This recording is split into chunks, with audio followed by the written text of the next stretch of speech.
आज ये हिंदी दिवस है, वो हिंदी दिवस पर आप क्या कहना चाहेंगे? देखिए, सबसे पहले तो मैं संपूर्ण भारतवासियों को और अपने इर्द-गिर्द जितने भी प्रत्यक्ष अप्रत्यक्ष रूप से विदेशों में रहने वाले सभी भारतीय लोगों को मैं हिंदी दिवस की हार्दिक शुभकामनाएँ देती हूँ और उनके उज्जवल भविष्य की कामना करती हूँ। कहा जाता है हिंदी के बारे में, हिंदी भारत माँ की बिंदी। इसमें आपका क्या कमेंट है? जी बिल्कुल, हिंदी भारत की बिंदी।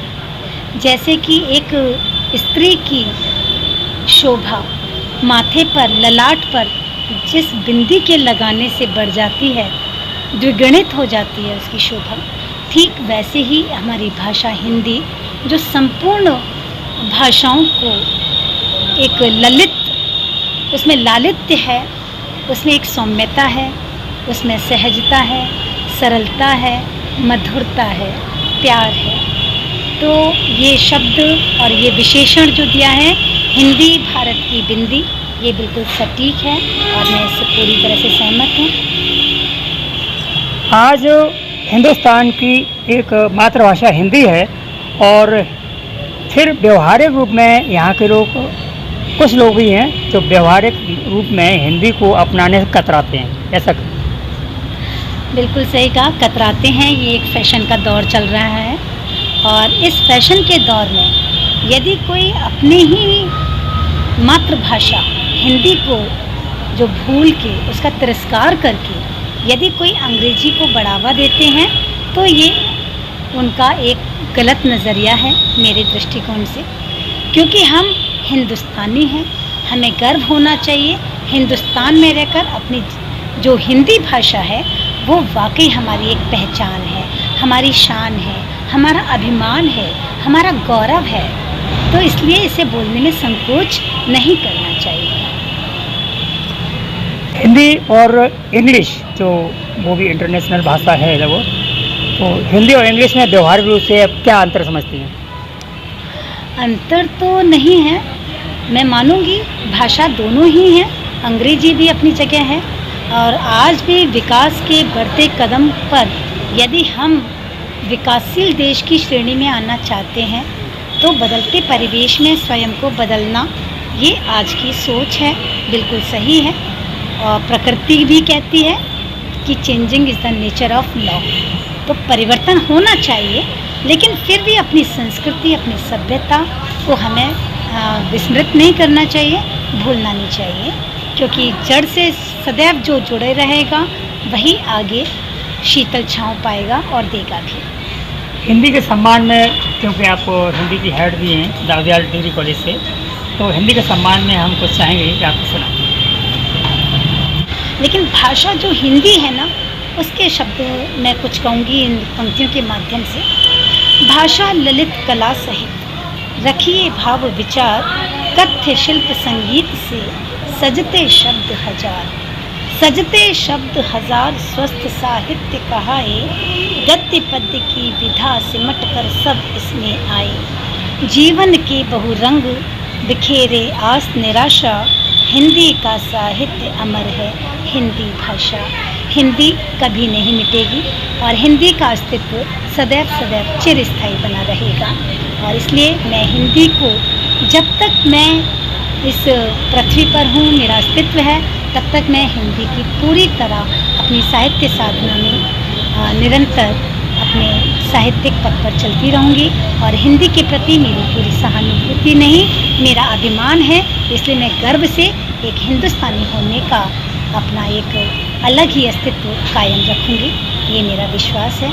और हिंदी हमारी पहचान है जो हमें सफलता के शिखर तक ले जाएगी। ये तो आपका व्यक्तिगत विचार है। आज की युवा पीढ़ी को क्या एक आदर्श दिखाना चाहेंगे हिंदी को लेकर के?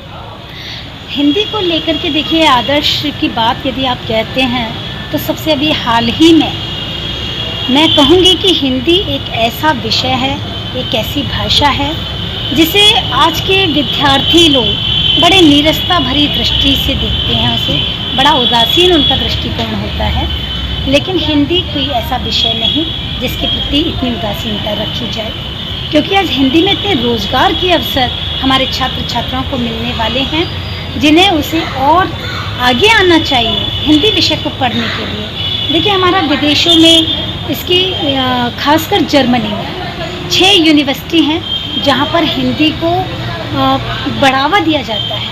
वहाँ पर हर हमारे जैसे कि चारों वेद हैं, गीता है, रामायण है, उन संस्कृत में और हिंदी में लिखे गए इन भाषाओं का आज वहाँ पर हिंदी अनुवाद करके अपने वे छात्र छात्राओं को पढ़ाते हैं। और केवल जर्मनी में ही 6 यूनिवर्सिटियाँ हैं वहाँ पर चल रही हैं, संचालित हैं। और इसके अतिरिक्त यदि मैं कहूँ Suriname, Sudan, Fiji, America, Canada, Switzerland, Nepal इत्यादि देशों में आज हिंदी का वर्चस्व पूरे अपने चरम पर है।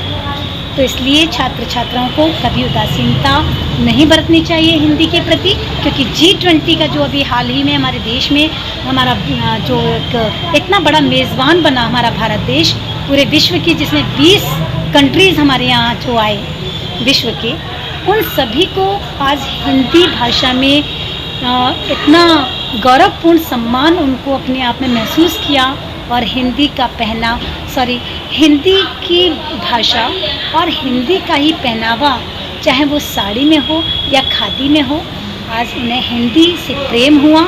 ये हमारे लिए बड़े गौरव की बात रही।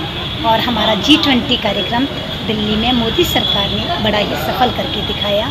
ये भी हमारी हिंदी के लिए बहुत बड़ी उपलब्धि है। ये देखा गया है कि जब हिंदी से संकोच करते हैं लेकिन हिंदी फिल्मों को नहीं छोड़ते हैं। बहुत सुंदर आपका ये सवाल है। और मैं इस विषय पर कहूँगी कि देखिए, साहित्य और संगीत ये दोनों ही हमेशा साथ साथ चलने वाले 2 पैरेलल हैं। और एक संगीत में गीत की जो विधा है, जो हमारी भावनाओं की अभिव्यक्ति है, वो सिर्फ हिंदी में ही निकल पाती है। इसे आप अंग्रेजी में बयान नहीं कर सकते, या किसी अन्य भाषाओं में भी अपने वो फीलिंग्स आप नहीं डाल सकते जो एक हिंदी भाषा है, जो आपको जोड़ती है, आपकी भावनाओं को पहचानती है, अपने मन की बात पूरी तरह से आप तक पहुंचाती है। और ये हिंदी के सारे गीत आज आप देख लीजिए, 40-50 के दशक से लेकर के आज हम यदि अद्यतन गीतों को देखें फिल्म इंडस्ट्रीज़ के, तो सभी में हिंदी का नया निरंतर विकास तो हुआ है, लेकिन शब्दों के भाव जो आज भी हमें इतना झकझोर देते हैं, तो ये हिंदी में ही ताकत है, अन्य किसी और भाषा में नहीं। वही मेरा विचार है कि जब हिंदी के फिल्मी गाने, हिंदी की फिल्में हम देखना पसंद करते हैं, हिंदी के फिल्मी के गाने गुनगुनाना पसंद करते हैं, तो हिंदी को क्यों नहीं अपनाते हैं? ये लोगों का बहुत ही मानसिक संकीर्णता है उनकी, क्योंकि फैशन के दौर में, एक पाश्चात्य संस्कृति के अनुकरण में हमारी जो न्यू जनरेशन है वो बस ऐसे ही अंधे दौड़ में आगे बढ़ती चली। वो तो कर रहे हैं, लेकिन आप क्या कहना चाहेंगे उनसे? मैं यही कहूँगी कि उनको इस तरह का नज़रिया बदलना होगा और अपनी संस्कृति से, अपनी भाषा से प्रेम जगाना होगा। तभी हम सच्चे शब्दों में एक सही हिंदुस्तानी कहलाने के हकदार होंगे।